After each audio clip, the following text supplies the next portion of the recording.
హైదరాబాద్ అభివృద్ధికి కాంగ్రెస్ సర్కార్ మరో ముందడుగు వేసింది. తాజాగా ప్రవేశపెట్టిన బడ్జెట్లో హైదరాబాద్ అభివృద్ధికి 10,000 కోట్లు కేటాయించింది. Water board, GHMC, Musi, metro rail ప్రాజెక్టులకు పెద్ద మొత్తంలో నిధులు సమకూర్చింది.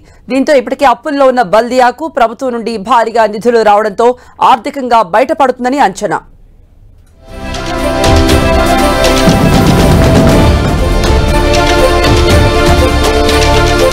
విశ్వనగరంగా హైదరాబాద్ ను తీర్చిదిద్దేందుకు కాంగ్రెస్ ప్రభుత్వం కట్టుబడి ఉందన్నారు ఆర్థిక మంత్రి భట్టి విక్రమార్క.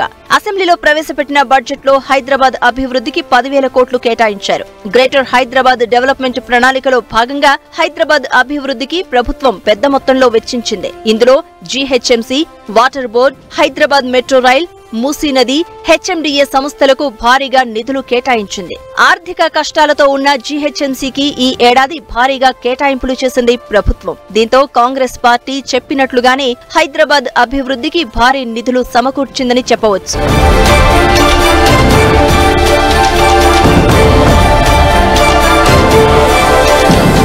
గ్రేటర్ మహానగరానికి దక్కిన కేటాయింపులను పరిశీలిస్తే జీహెచ్ఎంసీకి 3,065 కోట్లు కేటాయించగా హైడ్రాకు 265 కోట్లు, ట్యాక్స్ కంపెన్షన్ కు 10 కోట్లు, Hyderabad metro water supply and sewerage బోర్డుకు 3,385 కోట్లు, హైదరాబాద్ లో 20,000 లీటర్ల ఉచిత నీటి పథకం బిల్లులు రియంబర్స్మెంట్ కు 300 కోట్లు గ్రాంట్ గా పద్దులో పొందుపరిచారు. మొత్తంగా వాటర్ బోర్డుకు 3,385 కోట్ల బడ్జెట్ దక్కింది. ఇక హైదరాబాద్ కేటాయింపుల్లో మెట్రో రైలుకు రుణాల కింద 500 కోట్లు, ఎంజీబీఎస్ నుంచి ఫలక్నుమా వరకు ఉన్న ఓల్డ్ సిటీ మెట్రో కనెక్టివిటీకి 500 కోట్లు, ఎయిర్పోర్ట్ మెట్రో కనెక్టివిటీకి మరో 100 కోట్లు కేటాయించారు. హెచ్ఎండిఏ నిర్వహిస్తున్న ఔటర్ రింగ్ రోడ్డు కోసం 200 కోట్ల రూపాయలతో కలిపి 1,200 కోట్లు కేటాయించింది ప్రభుత్వం. ఇక కొత్తగా ఏర్పాటు చేసిన Hyderabad disaster response and asset protection హైడ్రాకు 200 కోట్ల రూపాయలను కేటాయించింది. కులీ కుతుబ్ షా అర్బన్ డెవలప్మెంట్ బోర్డుకు 13 కోట్లు, మూసీ రివర్ ఫ్రంట్ డెవలప్మెంట్ కోసం 1,500 కోట్ల రూపాయలు ఖర్చు చేయాలని నిర్ణయించింది.